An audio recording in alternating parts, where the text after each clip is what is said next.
year was 1917. 3 years of uninterrupted conflict had transformed Europe, the cradle of Western civilization, into a lunar landscape of mud and decay. The bright optimism of the century's beginning had been buried under tons of mustard gas and barbed wire. Nations were exhausted, but their leaders, trapped in a logic of pride and attrition, did not know how to stop. In the heart of Rome, within the silent marble walls of the Vatican, Pope Benedict XV was reaching his breaking point. His diplomatic appeals had been met with laughter or cold contempt. In this second episode of our series, we explore how this pope, often ignored by mainstream history books, assembled the greatest humanitarian network the world had ever seen, and how he presented a peace plan so prophetic that, had it been heard, it might have prevented the rise of Hitler and the horrors of the Second World War.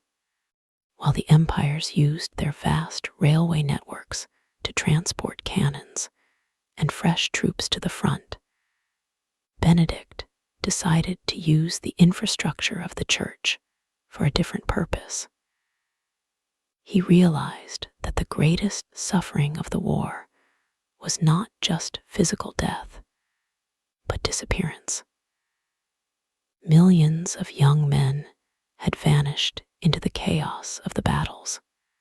Families across Europe lived in the torment of not knowing if their sons were rotting in a mass grave, or if they were prisoners of war in some remote, frozen camp. It was then that Benedict founded the Opera dei Prigionieri, or the Office of Prisoners. Without the aid of computers or satellites, relying only on the power of thousands of priests and nuns scattered across the globe, the Vatican created a gargantuan database. Imagine the logistical effort. Priests entered concentration camps and field hospitals, recording names, serial numbers, and final messages. This information was sent back to Rome, meticulously organized, and then dispatched to desperate families across enemy lines. More than 700,000 individual communications were sent. For many mothers in France or Germany, the only proof that their son was still drawing breath came in an envelope bearing the Vatican seal. But Benedict's charity was not just bureaucratic, it was practical and sacrificial. He quite literally emptied the church's coffers. Historians estimate that the Vatican spent nearly its entire gold reserve on humanitarian aid during these years. He bought food for the starving populations in occupied Belgium and Lithuania. He intervened with governments to ensure that wounded soldiers and fathers of large families were repatriated through Switzerland. The impact was so profound that even today, in the city of Istanbul, Turkey, a center of the Muslim world that fought against the Catholic powers, there stands a statue of Benedict XV with a plaque of eternal gratitude, calling him the benefactor of all peoples, without distinction of nationality or religion. However, Benedict's most audacious move occurred on August 1st, 1917. Feeling that the world was on the brink of total social and moral collapse, he sent a formal letter to all the leaders of the warring nations. This document would become known as the Peace Note. In it, he used an expression that would echo through history. He called the First World War an inutile strage, a useless slaughter. Benedict did not just plead for the shooting to stop. He presented a concrete political roadmap. He proposed mutual disarmament, the freedom of the seas for global trade, the creation of an international arbitration system to settle disputes, and the total return of occupied territories. It was, essentially, the blueprint for what would later become the League of Nations, and eventually the United Nations. But the world leaders reacted with a calculated chill.